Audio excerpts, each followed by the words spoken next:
All of you. आज जो हम टॉपिक लेने जा रहे हैं उस टॉपिक का नाम है हैलो एल्केन्स की भौतिक गुणधर्म, physical properties of haloalkane. और जो फिजिकल प्रॉपर्टीज है हैलो एल्केन की, उसमें जो हम यहाँ पर सबसे पहला पॉइंट लेंगे, उसमें एक बात आप ध्यान रखेंगे कि जो सभी एल्किल हैलाइड हैं और एल्काइल हैलाइड, अगर ये सभी के सभी प्योर होंगे, शुद्ध होंगे, तो आप यहां ध्यान रखेंगे ये सभी के सभी रंगहीन होंगे, कलरलेस होंगे। लेकिन एल्किल ब्रोमाइड और एल्किल आयोडाइड, ये जो दोनों आप यहां देख रहे हैं, जब ये दोनों के दोनों ही प्रकाश के कांटेक्ट में आते हैं, संपर्क में आते हैं, तो इनका जो कलर है, रंग है, वो पीला पड़ जाता है। यानी इसका जो रंग है वो पीला हो जाएगा इन दोनों का। कब? जब एल्किल ब्रोमाइड और एल्किल आयोडाइड ये दोनों प्रकाश के संपर्क में आएंगे। इसके अलावा अगर बाकी के जो एल्किल हैलाइड हैं, अगर वो शुद्ध हैं, तो वो सभी के सभी कलरलेस होंगे, रंगहीन होंगे। सेकेंड पॉइंट जो यहाँ पे हम लेने जा रहे हैं, उसके बारे में यहाँ पे हम बात करेंगे अब। तो सेकेंड पॉइंट में आप यहाँ पर ध्यान रखेंगे कि जो CH3Cl है, methyl chloride, CH3Br methyl bromide, C2H5Cl ethyl chloride, ये तीनों के तीनों जो होते हैं, इनकी जो अवस्था होती है, ये आप ध्यान रखेंगे, ये होते हैं गैसीय प्रावस्था में, गैसियस स्टेट में होंगे। लेकिन मेथिल आयोडाइड और इसके अलावा हम बात करें अन्य एल्किल हैलाइड के बारे में, तो यहां पर आप ध्यान रखेंगे कि ये या तो लिक्विड स्टेट में होंगे, द्रव होंगे, या ये सॉलिड स्टेट में होंगे, या ये ठोस होंगे। ये दूसरे पॉइंट में हमने बात की इनकी भौतिक अवस्था के बारे में। तीसरा पॉइंट आप यहां पर ध्यान रखेंगे, हम बात करेंगे इनकी विलेयता के बारे में, सॉल्युबिलिटी के बारे में। तो विलेयता के बारे में आपको पता होना चाहिए कि जो ये एल्किल हैलाइड होते हैं, ये जल में यानी वाटर में इनसॉल्युबल हैं, अघुलनशील हैं, क्योंकि ये जल के अणुओं के साथ हाइड्रोजन बंध को निर्मित नहीं करते। लेकिन जो एल्किल हैलाइड होते हैं, ये कार्बनिक विलायकों, जैसे हम बात करें अल्कोहल, ईथर, बेंजीन, ये सभी के सभी क्या हैं? ऑर्गेनिक सॉल्वेंट हैं, कार्बनिक विलायक हैं। इनमें जो एल्किल हैलाइड होते हैं, ये घुलनशील होते हैं, सॉल्युबल होते हैं। और चौथा पॉइंट यहाँ पे हम बात कर रहे हैं फ्लेम टेस्ट के बारे में, ज्वाला परीक्षण के बारे में। तो यहाँ पर आप ध्यान रखेंगे कि फ्लेम टेस्ट के बारे में कि जो एल्किल हैलाइड होते हैं, एल्किल हैलाइड, इनको जब आप बर्न करेंगे, जलाएंगे, किसमें? आप ज्वाला में, फ्लेम में। तो ये जो होते हैं एल्किल हैलाइड, ये हरे रंग की जो ज्वाला होती है, ग्रीन कलर की जो फ्लेम होती है, इसके साथ जलते हैं। अपना जो पांचवा पॉइंट है, फिफ्थ पॉइंट है, उसका नाम है क्वथनांक, बॉइलिंग पॉइंट। और ये जो पॉइंट है ये बहुत ही इंपॉर्टेंट पॉइंट है।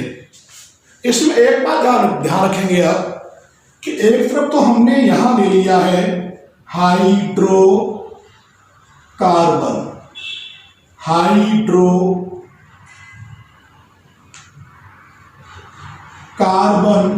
यहां पर हमने लिया है, जो एक पेरेंट हाइड्रोकार्बन है। और दूसरी तरफ हमने लिया है एल्केन हैलाइड, जिसको हम कहते हैं हेलो एल्केन कहते हैं। अब क्वेश्चन ये है कि जनक हाइड्रोकार्बन की तुलना में जो आपके कंपेरेबल मॉलिक्यूलर मास वाले, या हमको कहते हैं समतुल्य आणविक द्रव्यमान वाले जो ये एल्किल हैलाइड हैं, इनके बॉइलिंग पॉइंट के मान हाइड्रोकार्बन की तुलना में अधिक हैं। क्यों है, उसके बारे में यहां पर हम बात करेंगे। तो क्वेश्चन मैंने क्या बताया कि जो संगत हाइड्रोकार्बन है या जनक हाइड्रोकार्बन है, उसका क्वथनांक कंपेरेबल मॉलिक्यूलर मास यानी समतुल्य आणविक द्रव्यमान वाले हेलो एल्केन या एल्किल हैलाइड की तुलना में कम होता है। क्यों? तो यहां पर आप ध्यान रखेंगे, इसका तो मैंने बताया आपको बॉइलिंग पॉइंट ज्यादा है, अधिक है हाइड्रोकार्बन की तुलना में। अब रीजन क्या है, कारण क्या है? तो एक तो बात ध्यान रखेंगे कि इसमें पाई जाती है, एक तो उच्च ध्रुवता पाई जाती है, जिसे हम कहते हैं हायर पोलैरिटी पाई जाती है। क्यों? क्योंकि इसमें कार्बन और हैलोजन जो होता है आबंध, ये ध्रुवीय होता है, तो इसके कारण से इसमें उच्च ध्रुवता प्रेजेंट होती है। दूसरा कारण यह है कि जो हाइड्रोकार्बन होते हैं उनकी तुलना में जो एल्किल हैलाइड हैं, इनका उच्च आणविक द्रव्यमान होता है, जिसे हम कहते हैं हायर मॉलिक्यूलर मास होता है इनका, एल्किल हैलाइड का। इन दोनों के अधिक होने के कारण से जो ये एल्किल हैलाइड हैं, इनमें प्रबल अंतराण्विक आकर्षण बल, ये होते कौन कौन से हैं? ये होते हैं द्विध्रुव आकर्षण। इसी में एक आता है वांडरवाल बल कहो या आकर्षण कहो, इनके मान अधिक हो जाएंगे एल्किल हैलाइड के लिए, और इसको हम कहते हैं inter molecular force of attraction. और ये हो जाएगा डाइपोल डाइपोल, और ये हो जाएगा आपका वांडरवाल अट्रैक्शन या वांडरवाल फोर्स। और इसके अधिक होने के कारण से ही जो एल्किल हैलाइड हैं, इनके जो बॉइलिंग पॉइंट हैं उनका मान हो जाएगा अधिक। लेकिन हाइड्रोकार्बन होते हैं, जो जनक हाइड्रोकार्बन हैं या संगत हाइड्रोकार्बन होते हैं, उनका जो बॉइलिंग पॉइंट होगा यह हो जाएगा हेलो एल्केन की तुलना में इनका बॉइलिंग पॉइंट कम हो जाएगा। यह था आपका महत्वपूर्ण प्रश्न कि संगत हाइड्रोकार्बन जो होते हैं उनके क्वथनांक कम होते हैं, लेकिन जो हेलो एल्केन हैं या जो एल्किल हैलाइड हैं उनके क्वथनांक अधिक होते हैं। अब यहां पर हम बात करेंगे कि यदि एल्किल समूह समान हो, क्या हो, यदि एल्किल समूह समान हो तो उस केस में ऑर्डर ऑफ बॉइलिंग पॉइंट यानी जो क्वथनांक हैं उनका क्रम क्या होगा उसके बारे में यहां पर हम बात करेंगे। कंडीशन क्या ली है, एल्किल समूह जब समान हो तो उस केस में जो ऑर्डर होगा बॉइलिंग पॉइंट का उसके क्रम के बारे में यहां पर हम बात करने जा रहे हैं।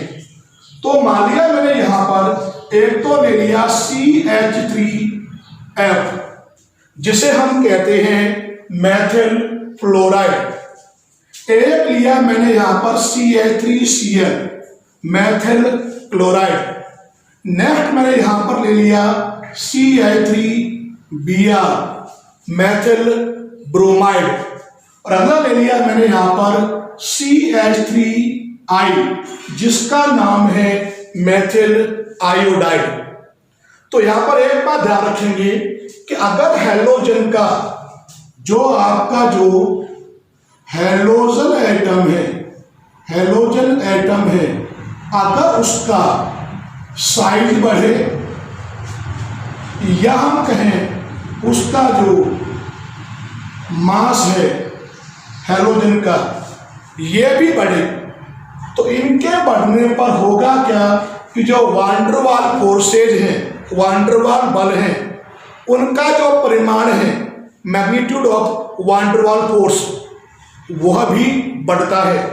अगर यह बढ़ेगा तो उनके बॉइलिंग पॉइंट भी बढ़ेंगे। क्या बताया मैंने आपको, आप देख रहे हैं इस एग्जाम्पल में सभी एल्किल समूह समान हैं और आपको मैंने यहां पर बताया कि जो ये हैलोजन एटम है अगर इनका आकार बढ़े या इनका द्रव्यमान बढ़े तो इनके बढ़ने पर होगा क्या कि जो वांडरवाल जो बल है उनका जो परिमाण है मैग्नीट्यूड है वह भी बढ़ेगा, यह भी बढ़ता है। और जब यह बढ़ेगा तो होगा क्या कि बॉइलिंग पॉइंट के मान भी, क्वथनांक के मान भी बढ़ेंगे। इन सीधा अर्थ यह है कि जो बॉइलिंग पॉइंट होता है यह समानुपाती होता है किसके, मॉलिक्यूलर मास के। ये आप कंसेप्ट यहां पर ध्यान रखेंगे। अब आप देख रहे हैं फ्लोरीन, क्लोरीन, ब्रोमीन, आयोडीन में सबसे बड़ा आकार किसका है, आयोडीन का। आकार बड़ा है तो मास भी क्या होगा, अधिक होगा, तो वांडरवाल फोर्स भी क्या होंगे इसके अंदर, ज्यादा होंगे। तो सब जो बॉइलिंग पॉइंट का जो ऑर्डर होगा उसमें आप देखेंगे कि सबसे ज्यादा जो होगा बॉइलिंग पॉइंट क्वथनांक वो होगा किसका, मेथिल आयोडाइड का।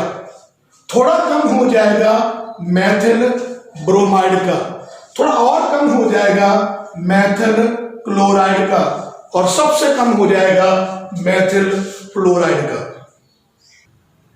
इसी पॉइंट में ही हम बात करेंगे अब कि जो ये हेलो एल्केन हैं या जो एल्किल हैलाइड हैं इनमें ब्रांचिंग यानी शाखन का क्वथनांक पर क्या प्रभाव पड़ेगा। यहां पे शॉर्ट रूप में एक बात ध्यान रखेंगे कि जो यहां पर बॉइलिंग पॉइंट होगा, क्वथनांक होगा, ये सदैव ब्रांचिंग के व्युत्क्रमानुपाती होगा।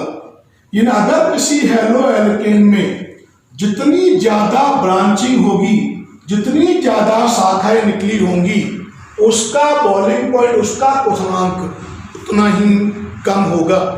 यानी कहने का अर्थ यह है कि अगर हम बात करते हैं समावयवी आइसोमेरिक हेलो एल्केन में तो अशाखित हेलो एल्केन का क्वथनांक सबसे ज्यादा होगा और जिसमें जितनी ज्यादा ब्रांचिंग होंगी उसका क्वथनांक उतना ही कम होगा। इसका सीधा अर्थ क्या है वो देखिए आप यहां पर। कहने का अर्थ यह है कि अगर हेलो एल्केन में शाखन की क्रिया होगी तो शाखन की अगर क्रिया होगी तो उसमें होगा क्या, तो उसमें आप देखोगे कि जो वान डर वाल जो बल है इनका जो परिमाण है इनके मान में कमी आएगी। क्यों आएगी? क्योंकि जो सरफेस एरिया है, पृष्ठीय क्षेत्रफल है, वो कम होगा क्योंकि वान डर वाल बल का परिमाण कम हो रहा है। इसी तरह से आप ध्यान रखोगे कि जो क्वथनांक होंगे, बॉइलिंग पॉइंट होंगे, उनके मान में भी कमी आएगी। अब हम यहां पर एक एग्जाम्पल लेकर हम इसको समझेंगे। तो यहां पर हम ले रहे हैं एक एग्जाम्पल, उदाहरण हम ले रहे हैं। तो मैंने यहां पर सबसे पहले अणुसूत्र ले लिया, मॉलिक्यूलर फार्मूला ले लिया मैंने यहां पर C4H9Br। ये मैंने यहां पर मॉलिक्यूलर फार्मूला लिखा है, अणुसूत्र लिखा है। अब इस अणुसूत्र के अनुसार हम बनाएंगे इनके आइसोमर। तो सबसे बड़ा देखो मैंने यहां पर ये लिखा CH3 CH2 CH2 CH2 Br ले लिया।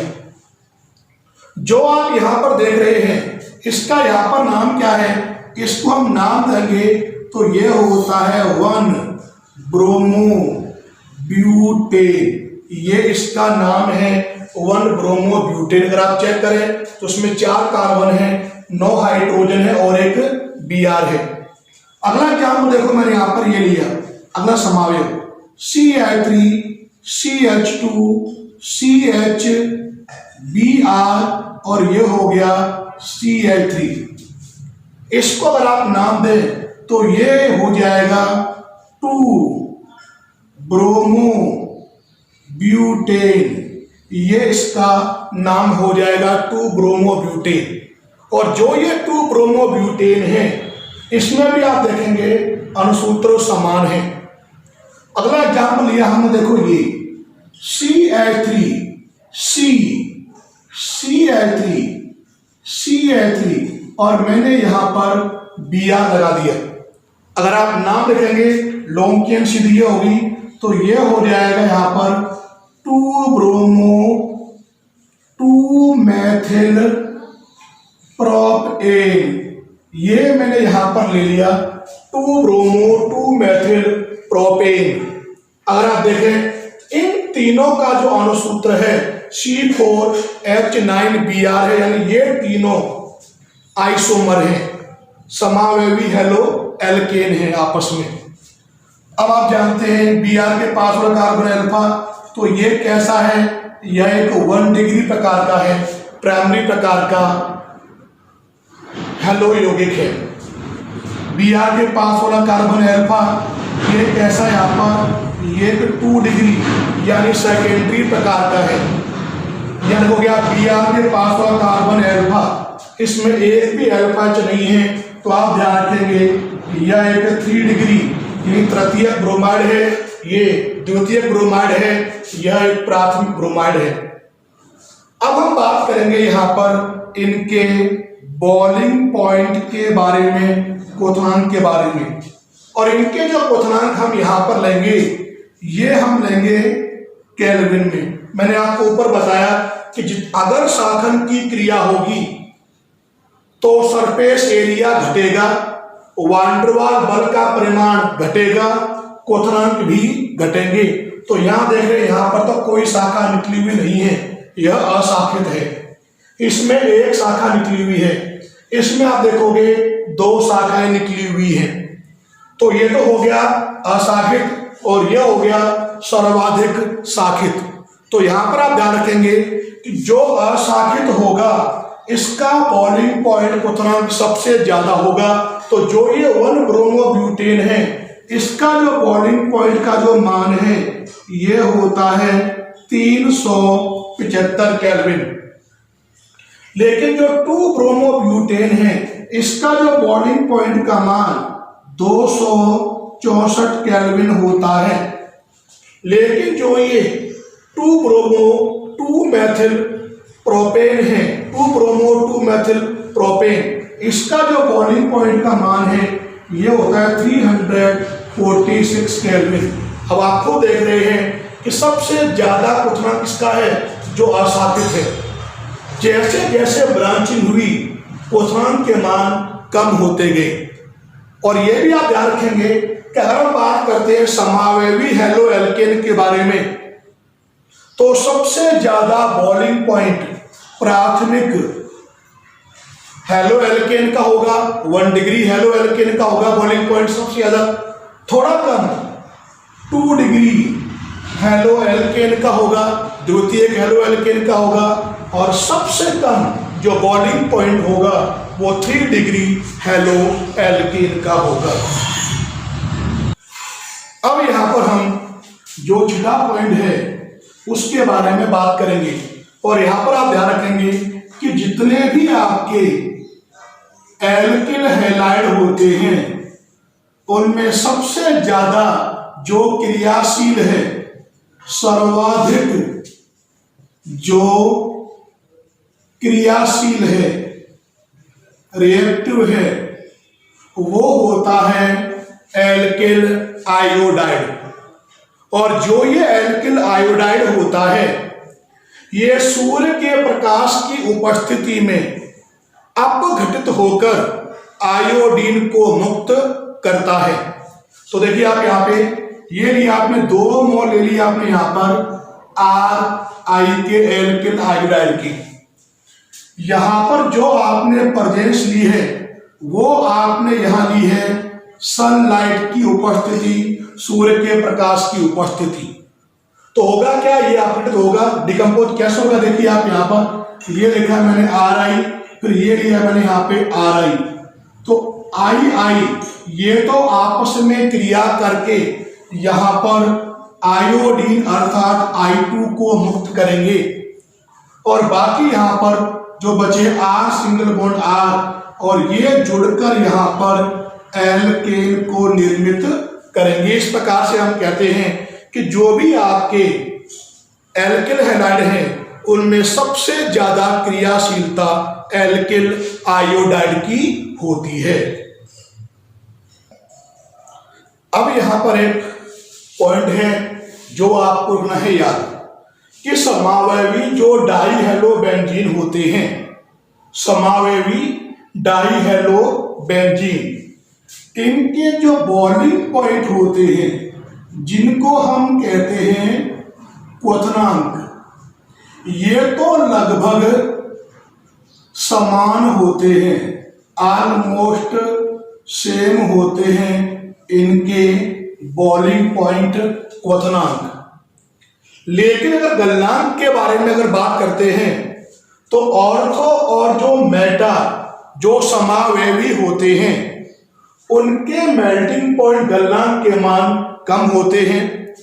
लेकिन जो पैरा समावयवी होते हैं वे उच्च गलनांकी होते हैं, यानी उनके जो मेल्टिंग पॉइंट के मान होते हैं वो अधिक होते हैं, उच्च होते हैं। कारण क्या है? कारण यह है कि जो ये पैरा समावयवी होते हैं इनकी सममिति के कारण से, ड्यू टू सिमेट्री, ऐसा होता है क्योंकि सममिति के कारण से ये क्रिस्टल जालक में अधिक समायोजित होते हैं। इसलिए जो ये पैरा समावयवी होते हैं इनके जो मेल्टिंग पॉइंट होंगे वो ऑर्थो और मेटा की तुलना में अधिक हो जाएंगे। अगर आप एग्जाम्पल लें तो मैंने यहाँ पर एग्जाम्पल लिया है, ये लिया है मैंने यहाँ पे ऑर्थो डाई क्लोरोबेंजीन, ये लिया है मैंने यहाँ पर मेटा डाई क्लोरोबेंजीन और ये लिया है मैंने यहाँ पर पैरा डाई क्लोरोबेंजीन। इन तीनों में अगर आप देखें तो इनके जो क्वथनांक के मान होंगे बॉइलिंग पॉइंट के मान हैं वो तो होंगे लगभग समान, लेकिन जो ये पैरा डाइक्लोरोबेंजीन है उसमें आप देखेंगे कि दोनों Cl आमने सामने हैं। इसकी संरचना कैसी है? सिमेट्रिक है, सममित है। उससे होगा क्या कि ये जो होगा ये क्रिस्टल जालक में अधिक समायोजित होगा, जिससे इसके मेल्टिंग पॉइंट के मान, गलनांक के मान अधिक हो जाएंगे। और आप देख रहे हैं कि ऑर्थो डाइक्लोरोबेंजीन के जो मेल्टिंग पॉइंट है उसके मान है 256 केल्विन, लेकिन जो मेटा डाइक्लोरोबेंजीन है उसके जो मान है गलनांक के वो है 249 केल्विन। लेकिन जब हम बात करते हैं पैरा डाइक्लोरोबेंजीन के बारे में, पैरा समावेवी के बारे में, तो इसके जो गलनांक के मान हैं वो इन दोनों की तुलना में सबसे ज्यादा होते हैं। ये आपको मैंने यहाँ पर इसका कारण बताया है। ये हो गए आपके यहाँ पर हेलो एल्केन के भौतिक गुण। धन्यवाद।